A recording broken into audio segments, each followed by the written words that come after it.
നിഷേധാത്മകമായ സമീപനം സ്വീകരിച്ചു എന്നുള്ളത് മാത്രമല്ല നമ്മൾ കാണുന്നത്, അവരെ അപമാനിക്കുന്ന രീതിയിൽ, പരിഹസിക്കുന്ന രീതിയിൽ ഉള്ള അഭിപ്രായ പ്രകടനങ്ങൾ ആണ് തുടരെ കേട്ടുകൊണ്ടിരിക്കുന്നത്.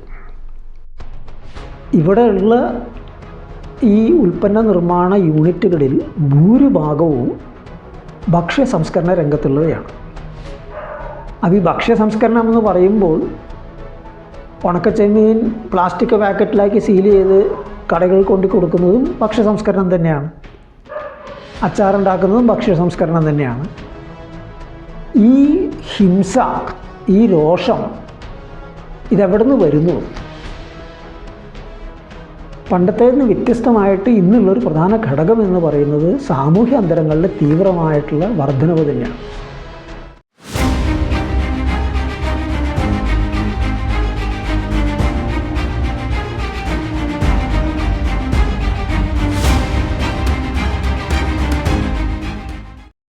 നേരും നിറവും പ്രഭാഷണ പരമ്പരയിലേക്ക് സ്വാഗതം.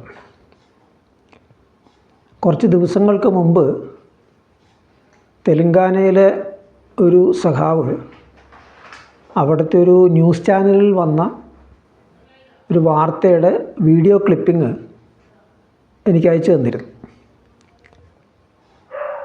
അപ്പോൾ അതിൽ പറയുന്നത് കേരളത്തിലെ പൊതുജനാരോഗ്യ മേഖലയുടെ മികവും വ്യാപ്തിയും കാരണം സ്വകാര്യ ആശുപത്രികൾ അടച്ചുപൂട്ടിക്കൊണ്ടിരിക്കുകയാണെന്നുള്ളതാണ്. 99 ആശുപത്രികൾ അങ്ങനെ അടച്ചുപൂട്ടി എന്നുള്ളതാണ് അവർ പറയുന്നത്. വാസ്തവത്തിൽ ആ വാർത്തയ്ക്ക് ആധാരമായി അവർ എടുത്തിരിക്കുന്നത് ന്യൂ ഇന്ത്യൻ എക്സ്പ്രസ്സിൽ വന്നൊരു വാർത്തയാണ്. അതിൽ 99 ആശുപത്രികൾ അടച്ചുപൂട്ടിയ കാര്യം പറയുന്നുണ്ടെങ്കിലും അത് ഈ പറയുന്ന പോലെ പൊതുജനാരോഗ്യ മേഖലയുടെ മികവ് കൊണ്ടൊന്നുമല്ല, നേരെ മറിച്ച് സ്വകാര്യ മേഖലയിൽ തന്നെ വൻകിട സൂപ്പർ സ്പെഷ്യാലിറ്റി ആശുപത്രികൾ പലയിടത്തായിട്ട് ഉയർന്നു വരുന്നത് കൊണ്ട് അതുമായിട്ട് പിടിച്ചു നിൽക്കാൻ കഴിയാതെ ഈ ആശുപത്രികൾ പൂട്ടി പോകുന്ന കാര്യമാണ് ഉള്ളത്. അതെന്തുമാകട്ടെ, എന്താണ് വാസ്തവത്തിൽ കേരളത്തിലെ പൊതുജനാരോഗ്യ മേഖലയുടെ അവസ്ഥ? മറ്റ് സംസ്ഥാനങ്ങളെ അപേക്ഷിച്ചത് മെച്ചമാണെന്ന കാര്യത്തിൽ തർക്കമില്ല. ഏത് രീതിയിൽ നോക്കിക്കഴിഞ്ഞാലും മെച്ചം തന്നെയാണ്. പക്ഷേ അത് മെച്ചമാണെന്ന് പറയുമ്പോൾ രണ്ട് കാര്യങ്ങൾ നമ്മൾ നോക്കേണ്ടതുണ്ട്. ഒന്ന്, ഇപ്പോൾ തന്നെ പ്രകടമായിരിക്കുന്ന കുറവുകൾ. മറ്റൊന്ന്, സാധ്യമായതുപോലെ നിലനിർത്താൻ കഴിയാതെ പുറകോട്ട് പോയിക്കൊണ്ടിരിക്കുന്നൊരവസ്ഥ. ഇതിനെക്കുറിച്ച് കുറച്ച് നാളുകൾക്ക് മുമ്പ് CAGയുടെ റിപ്പോർട്ടുണ്ടായിരുന്നു. ആ റിപ്പോർട്ട് പ്രകാരം പൊതുജന ആരോഗ്യ മേഖലയിൽ ആവശ്യത്തിന് ഡോക്ടർമാരോ നഴ്സുകളോ ലാബ് ടെക്നീഷ്യന്മാരോ ഇല്ല എന്നാണ് എടുത്തു പറയുന്നത്. മെഡിക്കൽ കോളേജുകളിൽ വേണ്ടത്ര അധ്യാപകരില്ല. ഉദാഹരണത്തിന് മഞ്ചേരി മെഡിക്കൽ കോളേജിൽ 150 അധ്യാപക തസ്തികകളുള്ളതിൽ 90 മാത്രമേ ആളുള്ളൂ. പല ജനറൽ ആശുപത്രികളിലും ഗൈനക്കോളജിസ്റ്റുകളില്ല. അതുപോലെ തന്നെ സ്പെഷ്യാലിറ്റി ഡോക്ടർമാരില്ല. മരുന്ന് വേണ്ടത്ര സ്റ്റോക്കില്ല. ചിലയിടങ്ങളിൽ 60% വരെ കുറവുണ്ട്. ഇപ്പോൾ കോഴിക്കോട് മെഡിക്കൽ കോളേജിലൊക്കെ തന്നെ വാങ്ങിച്ച മരുന്നിൻ്റെ വില നൽകാത്തത് കൊണ്ട്, പണം നൽകാത്തത് കൊണ്ട് മരുന്ന് സപ്ലൈ ചെയ്യാനായിട്ട് മരുന്ന് കമ്പനികൾ വിസമ്മതിച്ചതിനെക്കുറിച്ചുള്ള വാർത്തകൾ കുറച്ച് മുമ്പാണ് നമ്മൾ കേട്ടത്. ഇതിൻ്റെയൊക്കെ തന്നെ പൊതുവിൽ നോക്കുകയാണെങ്കിൽ മോശപ്പെട്ട അവസ്ഥ കൂടുതലുമുള്ള വടക്കൻ ജില്ലകളിലാണ്, പ്രത്യേകിച്ചും കോഴിക്കോടും മലപ്പുറവും. അപ്പോൾ ചുരുക്കത്തിൽ മറ്റ് സംസ്ഥാനങ്ങളെ അപേക്ഷിച്ച് മെച്ചമാണെന്ന് പറയുമ്പോൾ തന്നെ അതിനെ നിലനിർത്താനായിട്ടുള്ള സാധ്യത എന്ത് എന്നൊരു ചോദ്യം ഉയർന്നു വരുന്നുണ്ട്. ഞാൻ നേരത്തെ പറഞ്ഞതുപോലെ ഇപ്പോൾ തന്നെ പ്രകടമായ കുറവുകളുണ്ട്. അതിനെയും കൂടിക്കൂടി വരാനാണ് സാധ്യത. സ്വകാര്യ സ്പെഷ്യാലിറ്റി ആശുപത്രികൾക്ക് വളരാനുള്ള സാഹചര്യമാണ് ഇത് ഒരുക്കി കൊടുക്കുന്നത്. ഇപ്പോൾ തന്നെ സ്വകാര്യ ചികിത്സ മുതലാകാത്തത് കൊണ്ട്, താങ്ങാൻ കഴിയാത്തത് കൊണ്ട് ധാരാളം ആൾക്കാർ ഈ പൊതുജനാരോഗ്യ മേഖലയാണ് ആശ്രയിക്കുന്നത്. ദിനം പ്രതി അതിലെ തിരക്ക് കൂടിക്കൊണ്ടിരിക്കുകയാണ്. പക്ഷേ ആ തിരക്കിനൊത്ത രീതിയിൽ വരുന്ന രോഗികൾക്കനുസരിച്ച്, സംഖ്യക്കനുസരിച്ച് വേണ്ട സംവിധാനങ്ങൾ ഇല്ലാതാകുമ്പോൾ സ്വാഭാവികമായും അവർ വീണ്ടും ഈ സ്വകാര്യ മേഖലയിലേക്ക് തന്നെ തിരിയാൻ നിർബന്ധിതമാകും എന്നുള്ളതാണ് വസ്തുത. ഈ ഒരു സാഹചര്യത്തിൽ എന്താണ് കാരണം എന്ന് നമ്മൾ നോക്കുകയാണെങ്കിൽ കൃത്യമായിട്ടും സംസ്ഥാന സർക്കാരിൻ്റെ ധനപ്രതിസന്ധി തന്നെയാണ് അടിസ്ഥാനപരമായിട്ട് വരുന്നത്. അത് ഇതിനു മുമ്പ് കേരള ബഡ്ജറ്റിനെ കുറിച്ചുള്ള ചർച്ചയിലൊക്കെ ചൂണ്ടിക്കാണിച്ചതുപോലെ ഒരു വശത്ത് സർക്കാരിൻ്റെ കെടുകാര്യസ്ഥതയുണ്ട്. കാരണം പല പ്രാഥമിക ആവശ്യങ്ങൾക്കും പണമില്ല എന്ന് പറഞ്ഞ് ഒഴിവാക്കിക്കൊണ്ടിരിക്കുമ്പോൾ, പദ്ധതി വിഹിതങ്ങൾ കൊണ്ടിരിക്കുമ്പോൾ തന്നെയാണ് PSC അംഗങ്ങൾക്ക് കുത്തനെ ശമ്പള വർധനവ് കൊടുത്തത്, ലക്ഷക്കണക്കിന്. അതേപോലെ തന്നെ ഇപ്പോൾ തന്നെ ലക്ഷക്കണക്കിന് രൂപ ഒണോറേറിയമായിട്ട് വാങ്ങിക്കൊണ്ടിരിക്കുന്ന കേരളത്തിൻ്റെ പ്രതിനിധിയായ ഡൽഹിയിലുള്ള KV തോമസിന് യാത്രാ ചെലവ് ഭത്തയുടെ പേരിൽ വീണ്ടും വലിയൊരു സംഖ്യ കൂട്ടിക്കൊടുക്കുകയുണ്ടായി. ഓരോരോ അനാവശ്യ കാര്യങ്ങൾക്ക് വേണ്ടി പണം ചെലവാക്കുന്നതിൻ്റെ വാർത്തകൾ പലപ്പോഴായിട്ട് നമ്മൾ കേൾക്കുന്നുണ്ട്. വലിയ വലിയ മാമാങ്കങ്ങൾ സംഘടിപ്പിച്ച് ആഘോഷിക്കാനായിട്ട് പ്രചരണത്തിന് മറ്റുമൊക്കെ ആയിട്ട് ചിലവാക്കുന്നതിനെക്കുറിച്ചൊക്കെ നമ്മൾ കേട്ടതാണ്. അപ്പോൾ അങ്ങനെ ഒരു ധനവിനിയോഗത്തിൽ ഞെരുക്കമുള്ളപ്പോൾ അതനുസരിച്ചിട്ട് പണം വിനിയോഗിക്കുന്ന കാര്യത്തിൽ, ധനം വിനിയോഗിക്കുന്ന കാര്യത്തിൽ വേണ്ട രീതിയിലുള്ള ചിട്ടപ്പെടുത്തലും നിയന്ത്രണങ്ങളും മറ്റുമൊക്കെ ചെയ്യുന്നതിന് പകരം ഉള്ള കെടുകാര്യസ്ഥത ഒരു വശത്തുണ്ട്. പിരിച്ചെടുക്കേണ്ട നികുതി മുഴുവനായിട്ട് പിരിച്ചെടുക്കുന്നില്ല എന്നുള്ള പ്രശ്നങ്ങൾ പലരും ചൂണ്ടിക്കാട്ടിയിട്ടുണ്ട്. മറുവശത്ത് കേന്ദ്ര സർക്കാരിൻ്റെ കൊലപ്പെടുത്തുന്നുണ്ട്. അതും തർക്കമറ്റ കാര്യം തന്നെയാണ്. കാരണം കേന്ദ്രം നൽകേണ്ട വിഹിതം സമയോചിതമായി നൽകുന്നില്ല, അത് കുറച്ചുകൊണ്ടിരിക്കുകയാണ്. മാത്രമല്ല ആരോഗ്യരംഗത്തെക്കുറിച്ച് പറയുകയാണെങ്കിൽ കൃത്യമായിട്ടും ദേശീയ ആരോഗ്യ മിഷൻ്റെ ബഡ്ജറ്റ് വിഹിതം കുറഞ്ഞുകൊണ്ടിരിക്കുകയാണ് കേന്ദ്രതലത്തിൽ. കേരളത്തിലാകട്ടെ ആരോഗ്യത്തിനുള്ള വകയിരുത്തൽ മറ്റ് സംസ്ഥാനങ്ങളെക്കാൾ കുറവുമാണ്. കുറച്ച് കൊല്ലങ്ങളായിട്ട് അതാണ് ഇവിടെ കണ്ടുവരുന്നത്. അപ്പോൾ ഇതാണ് ഇവിടുത്തെ പൊതുജനാരോഗ്യത്തിൻ്റെ അവസ്ഥ, യഥാർത്ഥ അവസ്ഥ. ഈ ഒരു സാഹചര്യത്തിൽ വേണം ആശാ തൊഴിലാളികളുടെ സമരത്തെ വിലയിരുത്താനായിട്ട്. കേരളത്തിലാണ് അവർക്ക് ഏറ്റവും അധികം ഒണോറേറിയം നൽകുന്നത്, മറ്റ് സംസ്ഥാനങ്ങളും ഇതുപോലൊന്നും കൊടുക്കുന്നില്ല എന്നുള്ള അവകാശവാദം സർക്കാർ തലത്തിൽ നിന്നും അതുപോലെ തന്നെ CPM നേതൃത്വത്തിൽ നിന്നും CIT-കാരിൽ നിന്നൊക്കെ നമ്മൾ കുറേ കേൾക്കുന്നുണ്ട്. അപ്പോൾ യഥാർത്ഥ അവസ്ഥ എന്താണ് എന്ന് നോക്കിക്കഴിഞ്ഞാൽ ഈ സമരം തുടങ്ങിയതിന് ശേഷമാണ് 2 മാസത്തെ അവരുടെ ഒണറേറിയം കൊടുത്തതെന്ന് ഓർക്കുക. എന്ന് പറഞ്ഞാൽ അത് മുടങ്ങിയിരിക്കുകയായിരുന്നു. മറ്റ് പല മേഖലകളിലും കൊടുക്കേണ്ട പണം, പെൻഷനും മറ്റൊക്കെ പലതും മുടങ്ങിയിരിക്കുന്ന, ശമ്പളവും മറ്റൊക്കെ മുടങ്ങിയിരിക്കുന്നത് പോലെ തന്നെ ഇവരുടെയും കാര്യത്തിൽ മുടങ്ങിയിരിക്കുകയായിരുന്നു. അവർ സമരരംഗത്തേക്ക് ഇറങ്ങിക്കഴിഞ്ഞപ്പോൾ ഈ തരുന്ന തുക പോരാ, അത് വർദ്ധിപ്പിക്കണമെന്ന് ന്യായമായ ആവശ്യം ഉന്നയിച്ച് സമരരംഗത്ത് ഇറങ്ങിക്കഴിഞ്ഞപ്പോൾ തൽക്കാലം അവരെ സമരത്തിൽ നിന്ന് പിന്തിരിപ്പിക്കാനായിട്ട് ഞങ്ങളിതാ കാര്യങ്ങളൊക്കെ ചെയ്യുന്നുണ്ട് എന്ന് വരുത്തി തീർക്കാനുമായിട്ടാണ് തിരക്ക് കൂട്ടി 2 മാസത്തേത് അനുവദിച്ചത്. അപ്പോൾ വാസ്തവത്തിൽ ആശാ തൊഴിലാളികളുടെ അവസ്ഥ എന്താ എന്നുള്ളത് അതിൽ നിന്ന് നമുക്ക് മനസ്സിലാക്കാൻ പറ്റും. ഇനി ഈ പറയുന്ന സംഖ്യ കേരളത്തിൽ കൊടുക്കുന്നതാണ് ഏറ്റവും കൂടുതൽ, 13,000 വേറെ എവിടെയും കൊടുക്കുന്നില്ല എന്നൊക്കെ പറയുമ്പോൾ വസ്തുതാവിരുദ്ധമാണത്. മഹാരാഷ്ട്രയിൽ 2024 മുതൽ അത്രയും സംഖ്യ കൊടുക്കുന്നുണ്ട്. കർണാടകയിൽ വലിയ വർധനവുണ്ടായിട്ടുണ്ട്. മറ്റ് പല സംസ്ഥാനങ്ങളിലും ആശാ തൊഴിലാളികളുടെ സമരത്തിൻ്റെയൊക്കെ ഫലമായിട്ട് അവർക്ക് നൽകിക്കൊണ്ടിരിക്കുന്ന ഈ ഓണറേറിയം വർദ്ധിച്ചുകൊണ്ടിരിക്കുകയാണ്. പ്രാഥമിക ചികിത്സയുടെ കാര്യത്തിൽ ജനങ്ങളുടെ ആരോഗ്യപരമായ പ്രശ്നങ്ങൾ അന്വേഷിച്ച് അവരെ, പ്രത്യേകിച്ചും സ്ത്രീകളുടെയും കുട്ടികളുടെയും കാര്യത്തിലൊക്കെയുള്ള പ്രാഥമികമായൊരു തലം ആശാ തൊഴിലാളികൾ തന്നെയാണ്. പക്ഷേ അവരെ തൊഴിലാളികളായിട്ട് കേന്ദ്ര സർക്കാർ ഒരിക്കലും പരിഗണിച്ചിട്ടില്ല. അങ്ങനെ പരിഗണിക്കാതിരിക്കാനായിട്ടാണ് അവർക്ക് വേതനം എന്ന് പറഞ്ഞ് കൊടുക്കുന്നതിന് പകരം ഓണറേറിയം എന്ന് പറഞ്ഞ് കൊടുക്കുന്നത്.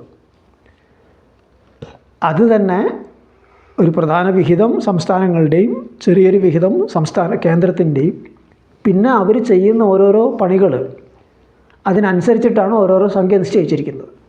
അപ്പോൾ ഈ 13,000 ചില്ലാനം രൂപ അവർക്ക് കൊടുക്കുന്നു എന്ന് പറയുമ്പോൾ ഈ അടുത്തിടയ്ക്കൊരു പത്രത്തിൽ വന്ന വാർത്ത പ്രകാരം അതിൽ ചെറിയൊരു ശതമാനത്തിന് മാത്രമേ ആ സംഖ്യ കിട്ടുന്നുള്ളൂ.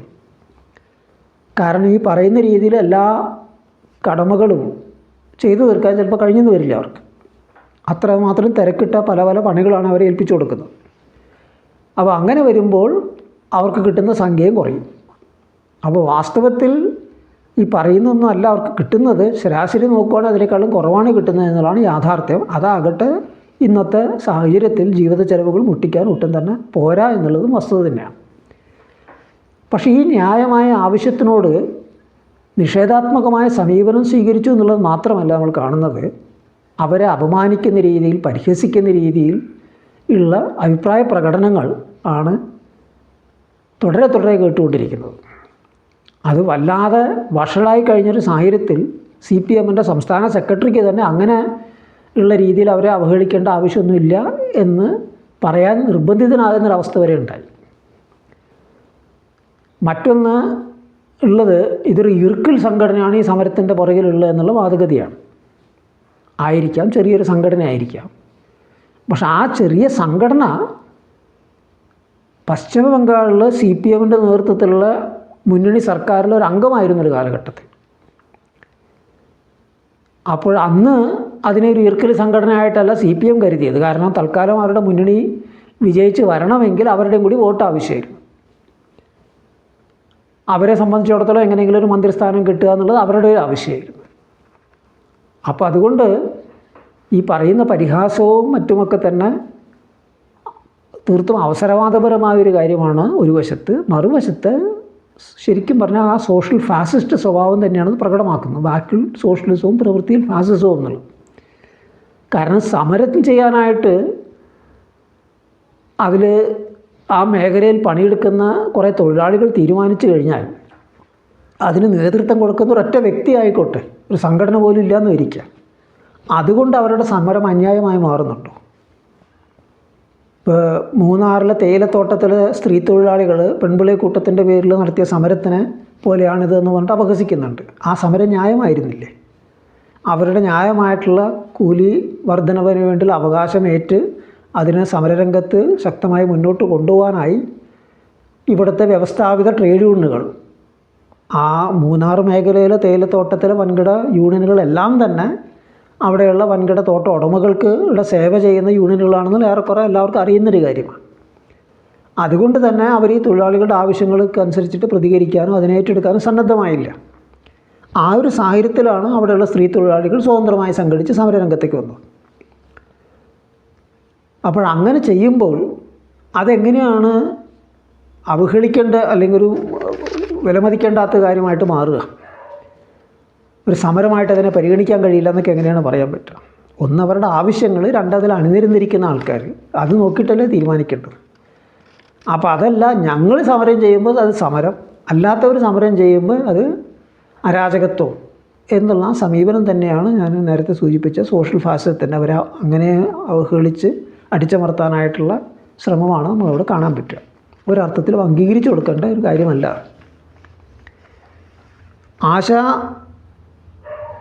വർക്കർമാരുടെ ഈ പ്രക്ഷോഭം സജീവമായി ചർച്ചാ വിഷയമായിരിക്കുന്ന പോലെ ഈ അടുത്ത കാലത്ത് സജീവമായ മറ്റൊരു വിഷയമാണ് കേരളത്തിലെ വ്യവസായവൽക്കരണത്തെക്കുറിച്ചുള്ളത്.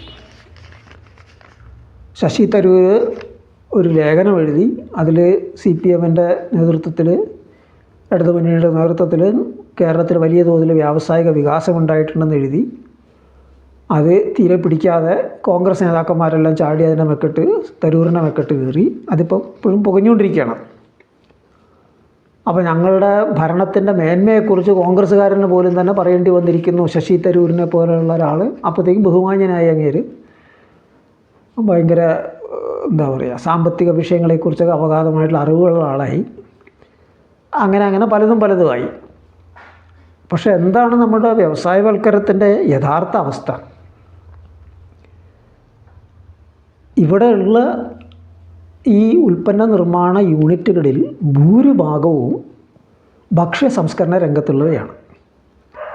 അപ്പോൾ ഈ ഭക്ഷ്യ സംസ്കരണം എന്ന് പറയുമ്പോൾ ഉണക്കച്ചെമ്മീൻ പ്ലാസ്റ്റിക് പാക്കറ്റിലാക്കി സീൽ ചെയ്ത് കടകളിൽ കൊണ്ടു കൊടുക്കുന്നതും ഭക്ഷ്യ സംസ്കരണം തന്നെയാണ്. അച്ചാറുണ്ടാക്കുന്നതും ഭക്ഷ്യ സംസ്കരണം തന്നെയാണ്. അപ്പോൾ ഒരു 100,000 കുടുംബശ്രീ യൂണിറ്റുകളുണ്ട്. ഇപ്പോൾ ഇവിടെ വൈപ്പിൻ, അതുപോലെ തന്നെ തീരദേശങ്ങളിലെ പല വീടുകളിലും ചെമ്മീൻ പിടിച്ചിട്ട് അത് ഉണക്കി പാക്കറ്റിലാക്കി കടകളിൽ കൊണ്ടു കൊടുക്കുന്ന ഏർപ്പാടുണ്ട്. അപ്പോൾ ഇങ്ങനെയുള്ള യൂണിറ്റുകളുടെ സ്വഭാവം തന്നെ നോക്കിക്കഴിഞ്ഞാൽ, അതിനെക്കുറിച്ച് സ്ഥിതിവിവര കണക്കുകൾ നോക്കിക്കഴിഞ്ഞാൽ അതിൽ ഭൂരിഭാഗവും സ്വന്തം തൊഴിൽ ചെയ്യുന്ന സ്ഥാപനങ്ങളാണ്. എന്ന് പറയുമ്പോൾ പുറമേ നിന്നുള്ള തൊഴിലാളികളിൽ പണിയെടുക്കുന്നില്ല. എന്ന് പറയുമ്പോൾ കുടുംബാംഗങ്ങൾ മാത്രമായിട്ട് ചെയ്യുന്ന പണിയാണ്. എണ്ണത്തിൽ സ്വാഭാവികമായിട്ടും പെരുകി വരും. അപ്പോൾ ആ എണ്ണത്തിനെ കാണിച്ചുകൊണ്ട് വലിയ വികാസമുണ്ടായി എന്ന് പറയുമ്പോൾ വാസ്തവത്തിൽ ആ വികാസത്തിൻ്റെ നിലവാരം എന്ത്, സ്വഭാവം എന്ത് എന്നുള്ളത് കൂടി പരിശോധിക്കേണ്ടതുണ്ട്. 2022-24 അതിനു മുമ്പുള്ള കോവിഡ് വർഷത്തിന് ശേഷം ശക്തമായ ഒരു വ്യാവസായിക കുതിപ്പിനുള്ള ശ്രമമൊക്കെ ഉണ്ടായി എന്നൊക്കെ പറയുന്ന കാലഘട്ടത്തിൽ പുതുതായി രൂപീകരിക്കപ്പെട്ടതിൽ 50% ഈ പറഞ്ഞ ഭക്ഷ്യസംസ്കരണ യൂണിറ്റുകളായിരുന്നു. അപ്പോൾ അത് ആണ് ഇവിടുത്തെ വലിയ മേന്മയായിട്ട് ഇവർ അവകാശപ്പെടുന്നത്. ഇനി മറ്റൊരു കാര്യം നമ്മൾ നോക്കുക, കുറേ കൂടി ഗൗരവമായിട്ട് ചിന്തിക്കേണ്ട, മൗലികമായി ചിന്തിക്കേണ്ട മറ്റൊരു വിഷയം എന്ന് പറഞ്ഞാൽ, ഇപ്പം ഇതിന് പകരം ഈ പറയുന്ന ഭക്ഷ്യസംസ്കരണ യൂണിറ്റുകൾക്ക് പകരം വലിയ വലിയ ആധുനിക വ്യവസായങ്ങളാണ് സ്ഥാപിച്ചതെന്ന് കരുതുക. അങ്ങനെ സ്ഥാപിച്ചതോടുകൂടി കേരളത്തിൻ്റെ വ്യവസായവൽക്കരണത്തിൽ വലിയ കുതിപ്പുണ്ടായി എന്ന് നമുക്ക് ധരിക്കാൻ കഴിയുമോ? കേരളത്തിൽ വികസിച്ച് വന്നിരിക്കുന്ന സ്വന്തം നിലയ്ക്കോ അല്ലെങ്കിൽ എന്താ പറയുക സർക്കാരിൻ്റെ സഹായത്തോടു കൂടിയൊക്കെ വികസിച്ച് വന്നിരിക്കുന്ന പല വ്യാവസായിക സ്ഥാപനങ്ങളും മികവിൻ്റെ ഒരു തലത്തിൽ എത്തിക്കഴിയുമ്പോൾ ആ സ്ഥാപനങ്ങളെ ഒന്നുമില്ലെങ്കിൽ വിദേശത്തുള്ള കുത്തകകളോ അല്ലെങ്കിൽ ഇന്ത്യക്കകത്തുള്ള ദല്ലാൾ കുത്തകകളോ വാങ്ങിച്ചെടുക്കുന്നതാണ് നമ്മൾ കാണുന്നത്. ഇപ്പോൾ ടൂറിസത്തെക്കുറിച്ചുള്ള അവകാശവാദങ്ങളുടെ ഭാഗമായി കേരളത്തിൻ്റെ ഒരു ഭാവി അവിടെയാണ് കിടക്കണമെന്നൊക്കെയുള്ള അവകാശത്തിൻ്റെ ഭാഗത്തിൻ്റെ ഭാഗമായിട്ട് ആരോഗ്യരംഗത്തുള്ള ടൂറിസം കൊട്ടിഘോഷിക്കാറുണ്ട്. കാരണം വിദേശത്ത് പ്രത്യേകിച്ചും അമേരിക്ക പോലുള്ള സാമ്രാജ്യത്വ രാജ്യങ്ങളിൽ പ്രാഥമികമായിട്ടുള്ള പല ചികിത്സകളും, പല്ല് പറിക്കുന്ന ഉൾപ്പെടെയുള്ള കാര്യങ്ങൾക്ക് വേണ്ടി വരുന്ന ചെലവിനെ അപേക്ഷിച്ച് വളരെ കുറഞ്ഞ ചെലവിൽ ഏറെക്കുറെ അതേ നിലവാരത്തോടു കൂടിയുള്ള ചികിത്സ ഇവിടെ ലഭ്യമാണ്. വന്നു പോകാനുള്ള യാത്ര ചിലവെല്ലാം കൂട്ടിയാലും അവിടെ ചിലവാകുന്ന അത്രയും വരില്ല. അപ്പോൾ അങ്ങനെ ആരോഗ്യ ചികിത്സയ്ക്കായിട്ട് പലരും ഇങ്ങോട്ട് വരുന്നുണ്ട്. അപ്പോൾ അതിനാണ് ആരോഗ്യ ടൂറിസം എന്ന് പറയുന്നത്.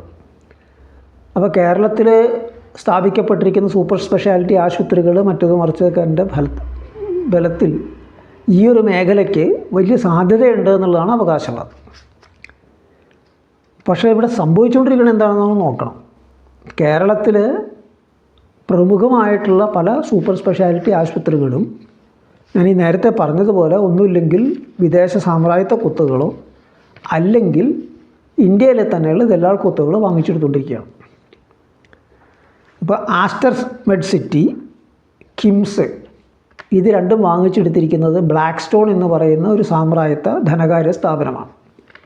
അവർ ഇന്ത്യയിൽ അതിനു വേണ്ടി ഒരു പുതിയൊരു സംരംഭം തുടങ്ങിയിട്ടുണ്ട്. ആ സംരംഭത്തിലൂടെയാണ് ചെയ്തിരിക്കുന്നത്. പക്ഷേ നിയന്ത്രണം അവരുടെയാണ്. അതുപോലെ കോഴിക്കോടുള്ള ബേബി മെമ്മോറിയൽ വാങ്ങിച്ചെടുത്തിരിക്കുന്ന KKR എന്ന് പറയുന്ന ഒരു കുത്തകയാണ്. അപ്പോൾ ഈ തരത്തിൽ ആണ് സംഭവിച്ചുകൊണ്ടിരിക്കുന്നത്. ഇനി വേറൊരു വികസിച്ച് വന്നൊരു മേഖലയായിരുന്നു മെഡിക്കൽ ഉപകരണ നിർമ്മാണം.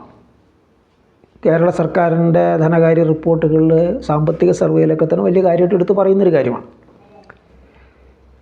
അത്തരത്തിലുള്ള ഒരു സ്ഥാപനമാണ് ടെറൂമോ പ്യൂപ്പൾ എന്നുള്ള സ്ഥാപനം.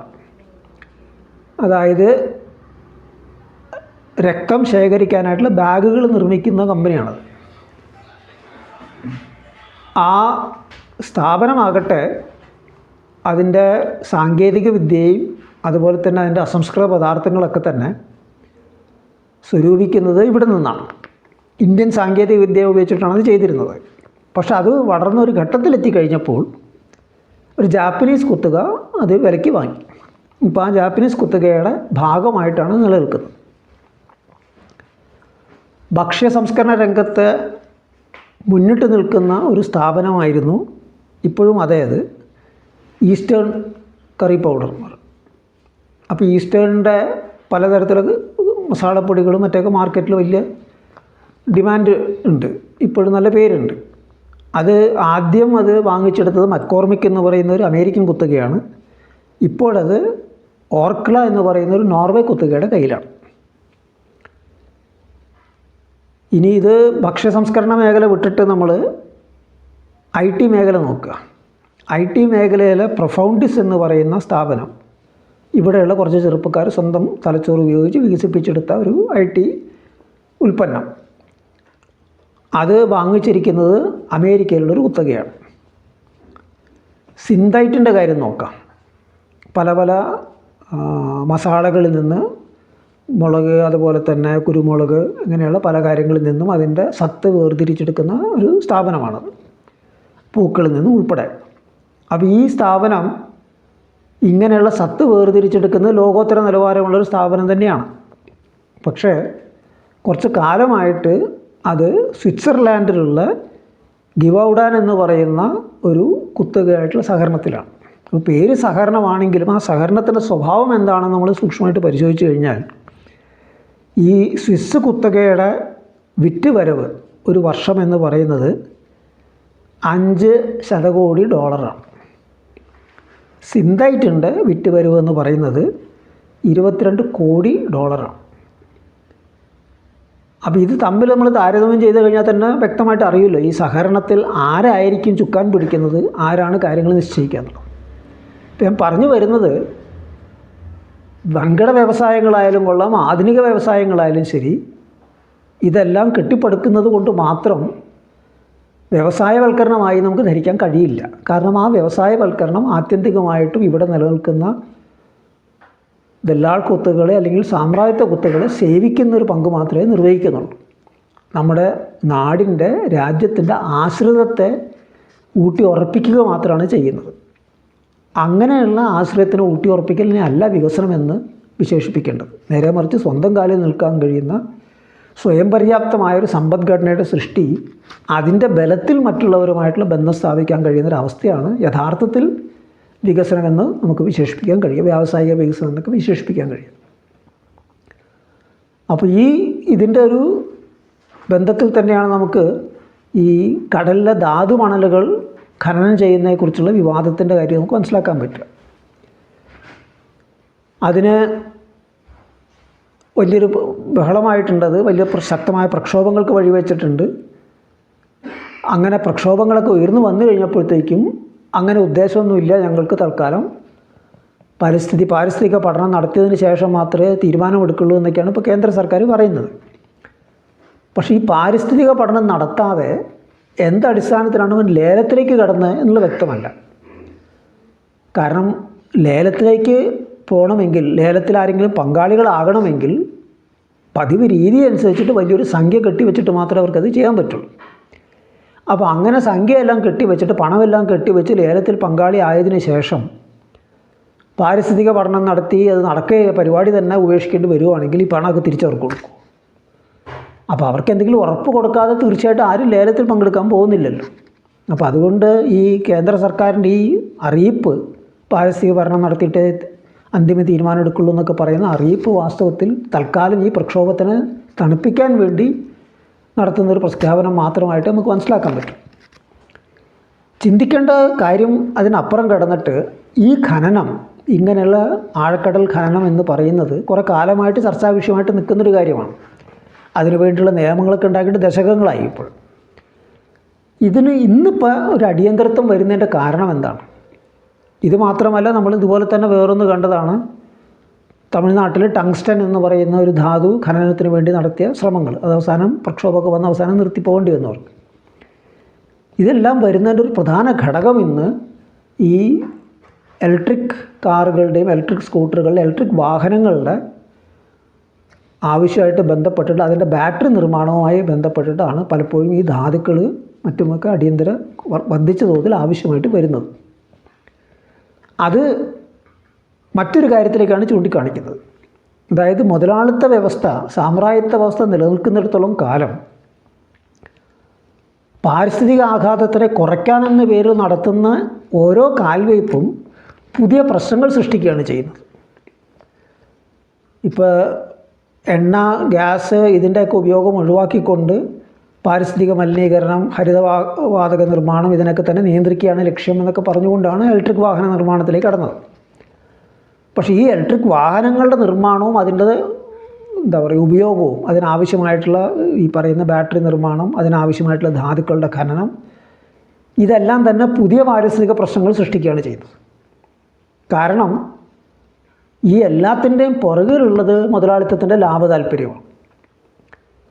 അപ്പോൾ ലാഭത്തിനെ കേന്ദ്രീകരിച്ച് ഉള്ള ഉൽപ്പാദന പ്രവർത്തനങ്ങൾ നടക്കുന്നിടത്തോളം കാലം അത് അനിവാര്യമായിട്ടും ഇത്തരത്തിലുള്ള പ്രശ്നങ്ങൾ സൃഷ്ടിക്കും. കാരണം അവിടെ പാരിസ്ഥിതിക ആഘാതമല്ല അവർ പരിഗണിക്കാൻ പോകുന്നത്, നേരെ മറിച്ച് മുടക്കിയ മുതലിന് എത്ര ലാഭം എന്നുള്ളതാണ്. ലാഭകരമായ രീതിയിൽ മണ്ണിൽ നിന്ന് കുഴിച്ചെടുക്കുന്നതിനേക്കാൾ ലാഭകരമായ രീതിയിൽ കടലിൽ നിന്ന് കുഴിച്ചെടുക്കാൻ പറ്റുമെങ്കിൽ കടലിൽ നിന്ന് കുഴിച്ചെടുക്കും.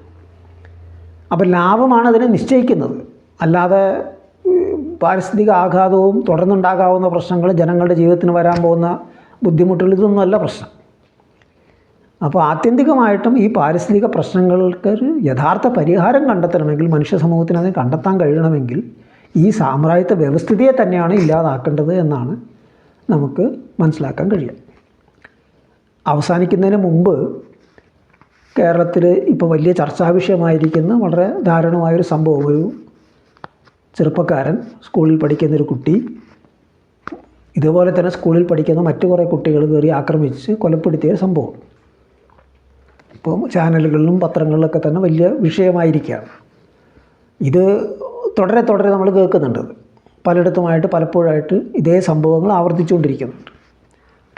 അപ്പോൾ ഇതിൻ്റെ പുറകിൽ എന്തുകൊണ്ട് ഇതിങ്ങനെ സംഭവിക്കണം എന്നുള്ളതിനെക്കുറിച്ചുള്ള ചർച്ചകളുടെ ഭാഗമായിട്ട് മുഴച്ചു നിൽക്കുന്നൊരു കാര്യം, സിനിമയിലുള്ള അക്രമരംഗങ്ങളുടെ ചിത്രീകരണം, അതിൻ്റെ പ്രചാരം, അതിൻ്റെ വർധനവ്, ഇതൊക്കെ തന്നെയാണ് ഇങ്ങനെ യുവജനങ്ങൾക്കിടയിൽ ഇത്തരം ഒരു പ്രേരണ ചെലുത്തുന്നത് എന്ന നിലയ്ക്കുള്ളൊരു ചർച്ച വരുന്നുണ്ട്.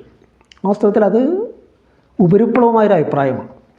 ഈ സിനിമകളിൽ എങ്ങനെയാണ് ഇത് വന്നത്, എന്തുകൊണ്ടാണിത് വരുന്നത്? അതൊരു കച്ചവട മേഖലയാണല്ലോ. അപ്പോൾ അത് വിറ്റ് പോകുന്നത് എന്താണോ നോക്കിയിട്ടാണ് ഉൽപ്പാദകർ സിനിമ എടുക്കുന്നത്. ആരെങ്കിലും ഒരു കഥ എഴുതിയത് കൊണ്ടോ നല്ലൊരു സ്ക്രിപ്റ്റ് എഴുതിയത് കൊണ്ടോ മാത്രമേ സിനിമയാവാറില്ല. അതിൻ്റെ വിപണന മൂല്യം, കച്ചവട മൂല്യം നോക്കിയിട്ട് തന്നെയാണ് ആൾക്കാർ അതിൽ പണം ഇറക്കാറുള്ളത്.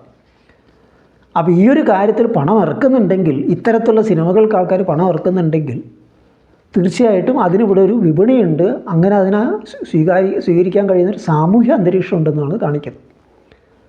അപ്പോൾ ഇതിൻ്റെ അടിവേരുകളിലേക്ക് കിടക്കണമെങ്കിൽ, എന്തുകൊണ്ട് ഇത്തരത്തിലുള്ള സംഭവങ്ങൾ നടക്കുന്നു എന്നുള്ളതിലേക്ക് കിടക്കണമെങ്കിൽ ഈ സാമൂഹ്യ അന്തരീക്ഷമാണ് നമ്മൾ പരിശോധിക്കേണ്ടത്. ഈ സാമൂഹ്യ അന്തരീക്ഷം എന്ന് പറയുന്നത് എന്താണ് യുവജനങ്ങൾക്കിടയിൽ മുമ്പും അടിപിടിയൊക്കെ ഉണ്ടായിട്ടുണ്ട്, പുതിയ കാര്യമൊന്നുമല്ലല്ലോ. കാലാകാലങ്ങളിലായിട്ട് സ്കൂൾ കുട്ടികൾ തമ്മിൽ അടി കൂടാറുണ്ട്, നാട്ടിൻപുറത്ത് അടി നടക്കാറുണ്ട്, പല രീതിയിലുള്ള അടി നടക്കാറുണ്ട്. അപ്പോൾ ഇതിൻ്റെ നിന്ന് വ്യത്യസ്തമായിട്ട് ഇന്ന് എന്താണ് വിഷയം? 2-3 കാര്യങ്ങൾ നമുക്ക് കാണാൻ കഴിയും. ഒന്ന്, അതിന് കിട്ടുന്ന പ്രചാരണമാണ്. ഇപ്പോൾ വീമ്പ് പറച്ചിൽ, ഞാൻ അവനെ അടിച്ചോടാ, അവൻ അങ്ങനെയാക്കി ഇങ്ങനെയാക്കി എന്നൊക്കെ പറയുന്ന വീമ്പ് പറച്ചിൽ പണ്ടും ഉണ്ടായിരുന്നു. പക്ഷെ അത് കേട്ടിരിക്കുന്ന 2-3 ആൾക്കാർ മാത്രമേ കേൾക്കുന്നുള്ളൂ, അതിനപ്പുറം അത് പോവില്ല. ഇന്നതല്ല, ആ വീമ്പ് പറച്ചിൽ ഇൻസ്റ്റാഗ്രാമിലൂടെയും വാട്സപ്പിലൂടെയും ഫേസ്ബുക്കിലൂടെയൊക്കെ തന്നെ വലിയ തോതിൽ പ്രചരിപ്പിക്കാൻ കഴിയും. അതിനെ വേണമെങ്കിൽ റീൽസ് വീഡിയോ എടുത്തിട്ട് അത് വേണമെങ്കിൽ ചിത്രീകരിക്കാൻ കഴിയും. ഇപ്പോൾ ഈ അടിപിടിയുടെയൊക്കെ വീഡിയോ വന്നിട്ടുണ്ടല്ലോ, ഇപ്പോൾ നടന്നിരിക്കുന്ന സംഭവത്തിൻ്റെ, അതുപോലെ മറ്റ് സംഭവങ്ങളുടെ. അപ്പോൾ ഇങ്ങനെ പ്രചരണത്തിൻ്റെ ഒരു പുതിയൊരു തലമെന്നുണ്ട്. അതിലൂടെ 10 ആൾക്കാർ അറിഞ്ഞു എന്നുള്ള വമ്പ് പറച്ചിലുള്ള സാധ്യത കൂടെ വർദ്ധിക്കുന്നുണ്ട്. അതൊരു ഘടകമാണ്. പക്ഷെ അതിൻ്റെ അപ്പുറം നിൽക്കുന്ന മറ്റൊരു ഘടകം, ഈ ഹിംസ, ഈ രോഷം ഇതെവിടെ നിന്ന് വരുന്നു? പണ്ടത്തേതിന് വ്യത്യസ്തമായിട്ട് ഇന്നുള്ളൊരു പ്രധാന ഘടകം എന്ന് പറയുന്നത് സാമൂഹ്യ അന്തരങ്ങളുടെ തീവ്രമായിട്ടുള്ള വർധനവ് തന്നെയാണ്. ചുറ്റിനും പണത്തിൻ്റെ വലിയൊരു പണവളപ്പാണ് നമ്മൾ കാണുന്നത്. ഇപ്പോൾ കുറച്ച് ഇന്നലെയോ ഇന്നോ മറ്റോ ആയിട്ടാണ് വന്നേക്കുന്ന റിപ്പോർട്ട്, ഒരു അമേരിക്കയിലുള്ള ഏത് സ്ഥാപനം നടത്തിയൊരു പഠനത്തിൽ ഇന്ത്യയിലെ 10% ആൾക്കാർക്ക് മാത്രമാണ് തോന്നിയ പോലെ പണം ചെലവാക്കാൻ കഴിയുന്നൊരവസ്ഥയുള്ളൂ എന്ന് പറയുന്നത്. എന്ന് പറയുമ്പോൾ അവരുടെ ഇഷ്ടം അനുസരിച്ചിട്ട് പണം ചെലവാക്കാനായിട്ട്, ബാക്കി 90%നും അത് കഴിയുന്നില്ല എന്നാണ് പറയുന്നത്. പണം ചെലവാക്കുന്നുണ്ട് അവർ, പക്ഷേ അവരുടെ വരുമാനം വളരെ പരിമിതമായതുകൊണ്ട് ആഗ്രഹിക്കുന്ന പോലെയൊന്നും പണം ചെലവാക്കാൻ അവർ കഴിയുന്നില്ല. പക്ഷേ ഈ 10%ൻ്റെ പളവളപ്പ് നമുക്ക് ചുറ്റുമുണ്ട് പല രീതിയിലും. ഇത് കണ്ടുകൊണ്ടാണ് ഇവിടുത്തെ യുവജനങ്ങൾ വളരുന്നത്. അവരുടെ കയ്യിലുള്ളത് ചിലപ്പോൾ 5000-ൻ്റെ 6000-ൻ്റെ കൂടി വന്നാൽ 10,000-ൻ്റെയൊക്കെ സ്മാർട്ട് ഫോൺ ആയിരിക്കാം. പക്ഷേ ചുറ്റും കേൾക്കുന്നതും കാണുന്നതും എന്താണ്? 20,000-ൻ്റെയും 50,000-ൻ്റെയും 1,00,000-ൻ്റെയും കാര്യങ്ങളൊക്കെയാണ്. അപ്പോൾ ഇത്തരം സാധനങ്ങളുടെ ഉപയോഗമാണ് ഒരാളാക്കുന്നത്. അയാൾ ഉടുക്കുന്ന വസ്ത്രം കാണാൻ ചൊവ്വുണ്ടോ എന്നുള്ളതല്ല പ്രശ്നം. ഏത് കമ്പനിയുടെ ഡ്രസ്സാണ് ഇട്ടിരിക്കുന്നത്, ഏത് കമ്പനിയുടെ ഷൂസാണ് ഇട്ടിരിക്കുന്നത്, ഏത് കമ്പനിയുടെ ടീഷർട്ടാണ് ഇട്ടിരിക്കുന്നത്, ഇതൊക്കെ തന്നെയാണ് ഒരാളാക്കി മാറ്റുന്നത്. അപ്പോൾ അത് അവർക്ക് കഴിയുന്നുമില്ല. കാരണം അത് അവരുടെ സാമ്പത്തിക ശേഷിക്കൊക്കെ അപ്പുറം നിൽക്കുന്നൊരു കാര്യമാണ്. അതിൻ്റെ കൃത്രിമമായിട്ടുള്ള കുറേ കാര്യങ്ങളൊക്കെ ഉണ്ടെങ്കിലും, ഡ്യൂപ്ലിക്കേറ്റുകളൊക്കെ ഉണ്ടെങ്കിലും, അപ്പോൾ ആ ഒറിജിനൽ സാധനം അവർക്ക് അപ്രാപ്യമാണ്. അപ്പോൾ ഈ ഒരു വശത്തുള്ളതിൻ്റെ ഈ പണത്തിൻ്റെ പൊളവെളുപ്പും മറുവശത്ത് അതിനൊത്ത് ചെലവിടാനായിട്ടോ അല്ലെങ്കിൽ അതിനൊത്ത് ജീവിക്കാനോ കഴിയുന്നില്ല എന്നുള്ളതിൻ്റെ ഇതൊരു വലിയൊരു അന്തരം ഉണ്ടാക്കുന്നുണ്ട്, ഒരു വലിയൊരു അന്യവൽക്കരണം ഉണ്ടാക്കുന്നുണ്ട്. സാമൂഹ്യമായിട്ട് സമൂഹത്തിനോടും തൻ്റെ നിലനിൽപ്പിനോടും തൻ്റെ ജീവിതത്തോടും ഒരു വിശദീകരിക്കാൻ കഴിയാത്തൊരു രോഷമുണ്ടാക്കുന്നുണ്ട്. അതുതന്നെയാണ് അടിസ്ഥാനപരമായിട്ടുള്ള വിഷയം.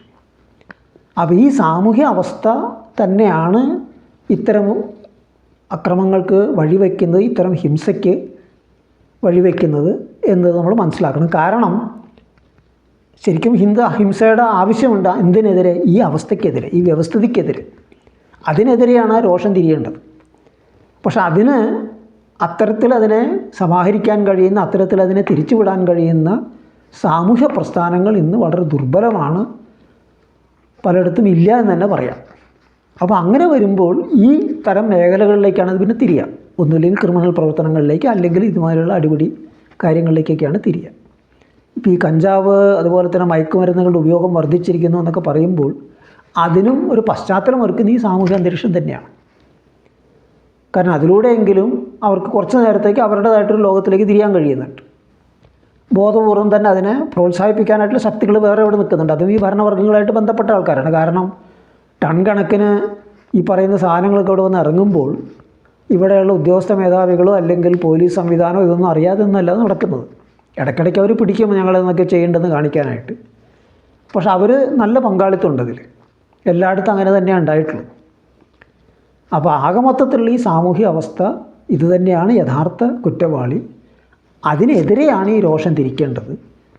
അതിന് പ്രാപ്തമാക്കുന്ന രീതിയിൽ വിപ്ലവകരമായ ബലപ്രയോഗത്തിന് അർത്ഥവത്താക്കുന്ന രീതിയിൽ പ്രയോഗിക്കാൻ കഴിയുന്ന ഒരു സാമൂഹ്യ സാഹചര്യം, അതിനുള്ള ശക്തിയെ വാർത്തെടുക്കുക എന്നുള്ളത് തന്നെയാണ് ഇത്തരത്തിലുള്ള സംഭവങ്ങൾക്കുള്ള പ്രതിവിധി. അല്ലാതെ സിനിമ മറിച്ചും പറഞ്ഞിട്ട് ഉപരിപ്ലവമായ രീതിയിൽ അതിനെ സമീപിച്ചിട്ട് കാര്യമില്ല എന്നാണ് പറയാനുള്ളത്. ഇത്രയാണ് ഇപ്രാവശ്യം പറയാനുള്ള കാര്യങ്ങൾ. അവസാനിപ്പിക്കണം. ലാൽ സലാം.